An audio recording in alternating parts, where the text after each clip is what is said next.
జయ శ్రీమన్నారాయణ. దీపావళి దగ్గర నుంచి 4 రోజులు మన ఆశ్రమాల్లో ఒక విశేషమైన కార్యక్రమం జరుగుతూ ఉంటుంది. 1993 నుంచి జరుగుతూ ఉంటుంది. అదేంటంటే సామాన్యంగా దేవుణ్ణి విగ్రహ రూపంలో అందరూ ఆరాధన చేస్తూ ఉంటారు, విగ్రహ రూపంలో దర్శనం చేసుకుంటూ ఉంటారు. కానీ ఆ విగ్రహ రూపంలో ఉండే దేవుడు మాట్లాడతాడా, వింటాడా, స్పందిస్తాడా? ఇలాంటి విషయాల్లో ఎన్నో రకాల సంశయాలు ఉంటాయి. అయితే దేవుడు విగ్రహ రూపంలో ఉంటాడా? మనకి వేదాలు చెప్తున్నాయి, భగవద్గీతలో కూడా ఆయనే చెప్పుకున్నాడు.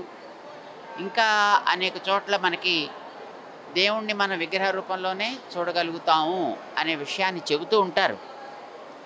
కానీ ఆయన మనకి రెస్పాండ్ అవుతాడా అవ్వడా అనే విషయంలో జనరల్గా ఉండేటటువంటి సంశయాలకి ఒక సమాధానం లభించినటువంటి సమయం అన్నమాట ఈ దీపావళి తర్వాత నుంచి జరిగే 4 రోజుల కార్యక్రమం. 1993లో నవంబర్ నెలలో దీపావళి ఫంక్షన్ పూర్తయిన తర్వాత మేము ఆరాధన చేసుకునేటటువంటి మన పెద్దల దగ్గర నుంచి వచ్చినటువంటి శ్రీరామచంద్రుడి యొక్క పరివారం, మేము ఆరాధన చేసే అర్చామూర్తి ఆయనతో పాటే మేము కార్యక్రమాలకైనా వెడుతుంటాం, ఆయనతో పాటే కార్యక్రమాలు పాల్గొంటుంటాం. ఆయనే కార్యక్రమాలని ప్లాన్ చేస్తాడు, ఎగ్జిక్యూట్ చేస్తాడు అనేది మా విశ్వాసం.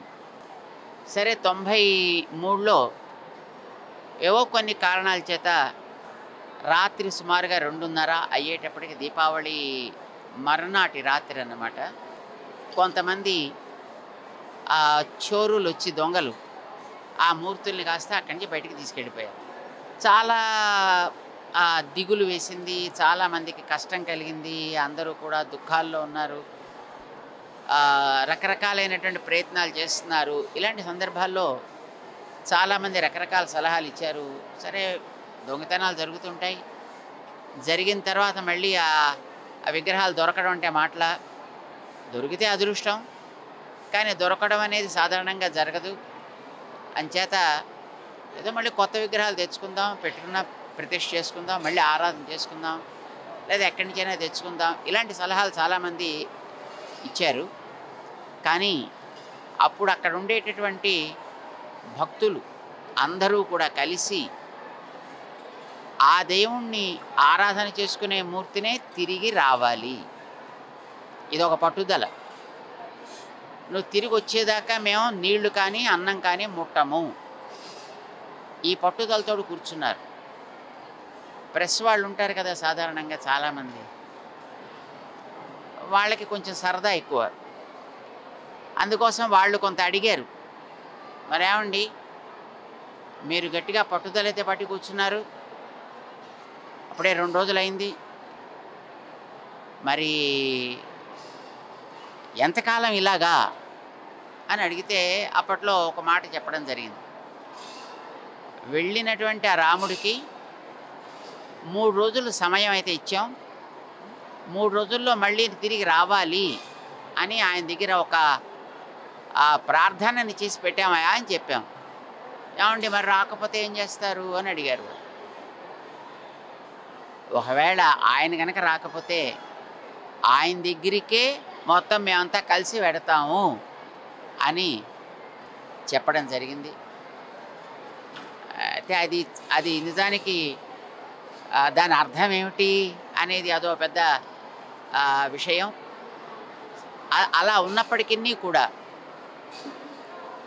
3వ నాటి సాయంకాలానికి అప్పుడు అక్కడ ఉండేటటువంటి పోలీస్ అధికారుల యొక్క సిన్సియర్ ప్రయత్నం చేత, భక్తులలో ఉండేటటువంటి పరిపూర్ణమైనటువంటి విశ్వాసం చేత మళ్ళీ ఆ దొంగిలించబడ్డటువంటి మూర్తులు యథాతథంగా పోలీస్ స్టేషన్కి చేరాయి. అయితే పోలీస్ స్టేషన్లో కూడా ఆ వేళ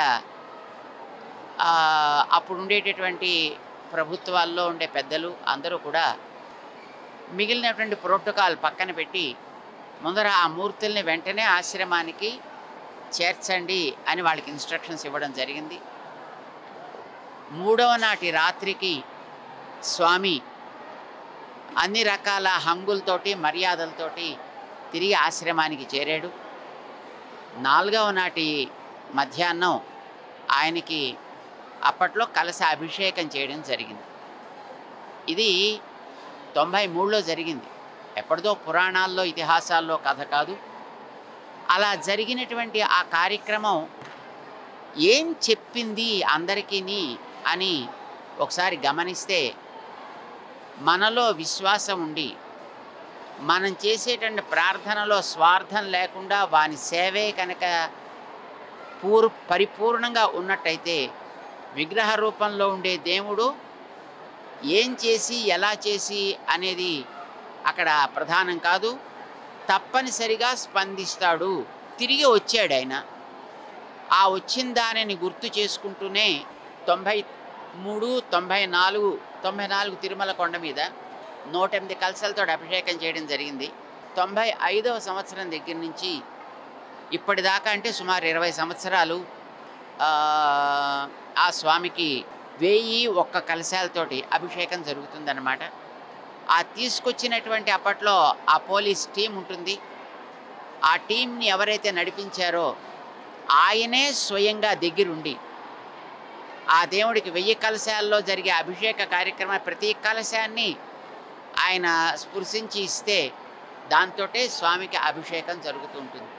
ఇది 93లో జరిగింది. ఇవాళకి ఆ అనుష్ఠానం జరుగుతోంది. చేత దీపావళి దగ్గర నుంచి 4 రోజులు, ఈ 4 రోజులు నాగుల చవితి అంటాం కదా. దీపావళి తర్వాత వచ్చేది మళ్ళీ నాగుల చవితి. ఆ నాగుల చవితి దాకా జరిగే 4 రోజుల కార్యక్రమం కూడా దేవుడు విగ్రహ రూపంలో మన కోసం స్పందిస్తాడు.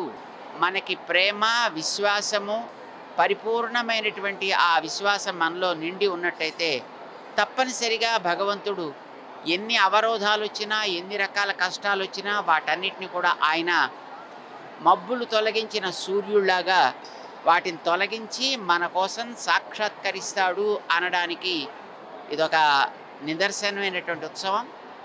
దానికి మేమే ప్రత్యక్ష సాక్షులం. మాతో పాటు ఆవేళ నుంచి ఈవేళ దాకా ఉండేటటువంటి భక్త జనాళి అంతా కూడా దానికి ప్రత్యక్ష సాక్ష్యం. ఆవేళ తన డ్యూటీలో ఉండేటటువంటి ఆ పోలీస్ అధికారి వాళ్ళకి ఏదో పనిచేస్తారు, కానీ వాళ్ళకి ఆ రకమైనటువంటి కమిట్మెంట్ ఉండాలనే రూల్ అయితే ఏమి ఉండదు. కానీ ఆవేళ ఆయన ఆశ్రమంలో ఆ వేళ ఉండేటటువంటి పరిస్థితిని, నీళ్లు తిండి ఏం లేకుండా ఉండేటువంటి ఆనాటి జనాలను చూసి ఆ మూర్తులు దొరికేంత వరకు నేను కూడా ఈ కట్టిన బట్ట విప్పను, నేను కూడా ఆహారం తినను అని ఆయన కూడా పట్టుపట్టి దాని మీద కృషి చేసి విగ్రహాలు పట్టుకొచ్చాడు. ఆయన దగ్గరుండి అభిషేకం చేయిస్తాడు 4వ రోజున, అంటే 25వ తారీఖు నాడు అనమాట. సో ఆయన ప్రత్యక్ష సాక్షి, మిగిలిన వాళ్ళంతా కూడా సాక్షి. ఆ వేళ మనం ఆ కార్యక్రమాన్ని చూస్తాం. చేత ఆ వేళ దాకా దీపావళి దిగించి ఈ మధ్యలో ఉండేటువంటి 3 రోజులు కూడా విగ్రహ రూపంలో ఉండే దేవుడి యొక్క స్పందన ఎట్లా ఉంటుందని అనుభవించేటటువంటి కాలం. అది ఇక్కడ మన ఆశ్రమం జరుపుతూ ఉంటుంది. దాంట్లో భాగంగా కొన్ని వైదిక కార్యక్రమాలు, కొన్ని లౌకిక కార్యక్రమాలు, కొన్ని సాంస్కృతిక కార్యక్రమాలు, ఇవన్నీ కూడా దేవుడి వైభవాన్ని తెలియచెప్పడానికి వీలయ్యేట్టుగా జరుగుతూ ఉంటాయి. ముఖ్యంగా ఈ పూట ఒక హవన కార్యక్రమం జరిగింది. నారాయణ మహామంత్రాన్ని 1,000,000 సార్లు జపం చేసి మా దేవనాథ రామాజీయర్ స్వామి వారిని బృందావనంలో అక్కడ హవనం చేయాలి అని అనుకున్నారు. సాధారణంగా దాంట్లో 1,000,000 సార్లు చేస్తే అందులో 1/10 హవనం చేస్తారు, అందులో 1/10 తర్పణం చేస్తారు, అందులో 1/10 పుష్పాంజలి. ఇలాగ ఒక నియమం ఉంది. మిగతావన్నీ అక్కడ చేసిన హోమం మాత్రం అప్పట్లో మేము వెళ్ళాక చేద్దామని అనుకున్నారు. కొన్ని కారణాల చేత మేము వెళ్ళలేకపోయాం, కార్యక్రమం పోస్ట్పోన్ అయింది. ఆ కార్యక్రమాన్ని మనం ఇక్కడ చెయ్యాలి, ఈ సందర్భంగా ఇక్కడ చెయ్యాలి అని ఈవేళ ఇక్కడ మన వేద విద్యార్థులు అందరూ ఉన్నారు. సో వీరందరూ కూడా ఒక్కొక్కరు ఒక్కొక్క 10,000 హవనాన్ని చేసేట్టుగా మొత్తం 108 మంది విద్యార్థులతోటి ఆ హవన కార్యక్రమాన్ని అంతటిని కూడా ఇప్పుడు జరిపారు. మొత్తం ఈవేళ ఉదయం నుంచి ఆరంభం చేసి ఇంతవరకు 10,80,000 మంత్ర హవన కార్యక్రమాన్ని మన వాళ్ళంతా కలిసి చేశారన్నమాట. ఇది మన సమాజానికి అంతటికీ క్షేమం కలగాలి, మనకి పరిపాలన సమర్థవంతం కావాలి, ప్రపంచంలో ఉండేటటువంటి అస్తవ్యస్త పరిస్థితులు, రకరకాలుగా ఈవేళ మనం వింటూ ఉండేటటువంటి అభద్రతా పరిస్థితులు ఇవన్నీ కూడా మారి మంచి మనుషులందరూ బాగుండాలి, చెడ్డవారిలో మార్పు వచ్చి వాళ్ళలో కూడా మంచితనం పెరగాలి అనే కోరికతోటి ఈ కార్యక్రమాలను ఇక్కడ చేస్తున్నాం. సో అందరికీ కూడా దీపావళి సందర్భంగా, ఆ తర్వాత వచ్చే నాగుల చవితి సందర్భంగా, ఆ తర్వాత వచ్చే షష్ఠి సందర్భంగా, ఆ తర్వాత వచ్చేటటువంటి ఉత్థాన ఏకాదశి, భగవంతుడు పాల సముద్రంలోంచి లేచేటటువంటి సమయం అంటారు ఏకాదశి. నిజానికి అప్పటికి చాతుర్మాస్యం పూర్తవుతూ ఉంటుంది. క్షీరాబ్ది ద్వాదశి అంటారు ఆ మర్నాడు. కార్తీక పూర్ణిమ దాకా ఈ ఉత్సవం ఇట్లా జరుగుతూ ఉంటుందన్నమాట. సో ఈ పండగలన్నీ కూడా అందరికీ ఆరోగ్యప్రదంగా, సంపత్ప్రదంగా, సద్బుద్ధిప్రదంగా, దేశానికి శక్తిని, ప్రతిష్టని పెంచగలిగేటట్లుగా కావాలి అని ఆశిస్తూ అందరికీ మంగళాశాసనం చేస్తున్నాం. జై శ్రీమన్నారాయణ. అదే దాన్ని చూస్తున్నారు. అది నిజానికి గో అనేది మనం భారతీయులంగా దేవతా స్వరూపంగా భావిస్తాం, దాన్ని ఆరాధన చేసుకుంటాం. ఎప్పుడైనా మన దేశానికి ఒక నియమం ఉంది. ఇక్కడ మతాలకి అతీతంగా అందరూ కలిసి మెలిసి ఉండాలి అనే నిర్ణయాన్ని మన పెద్దలు తీసుకున్నారు, దాన్ని ఇప్పటికీ పాటిస్తున్నారు. ఇది సాగాలి అనంటే ఒక నియమం ఉంది మా దగ్గర. స్వీయ ఆరాధన, సర్వ ఆదరణ.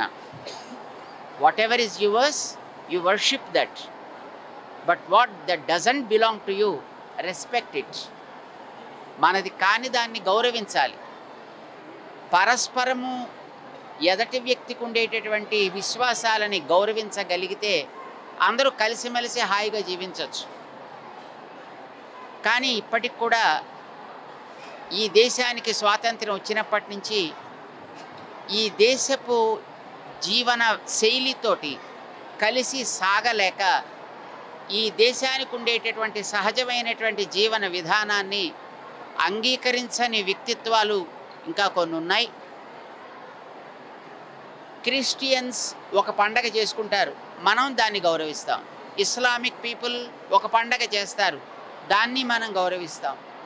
మరి హిందూస్ ఒక పండగ చేసినప్పుడు దాన్ని మిగతా వాళ్ళు గౌరవించాలి కదా.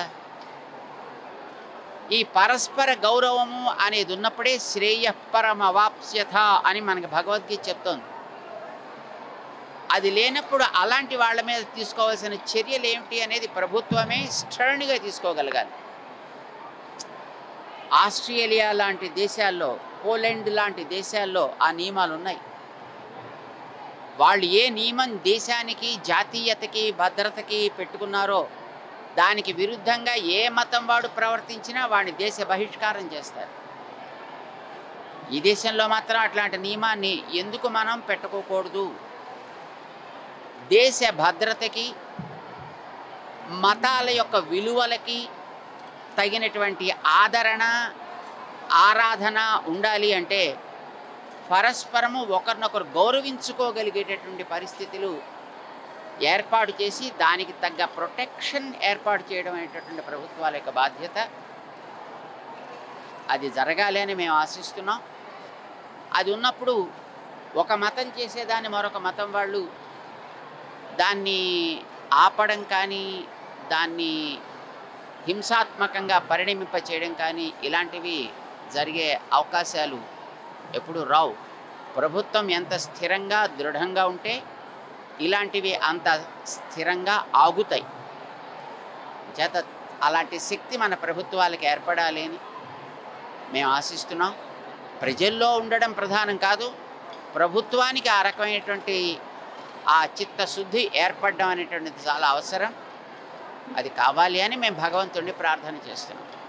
జై శ్రీమన్నారాయణ.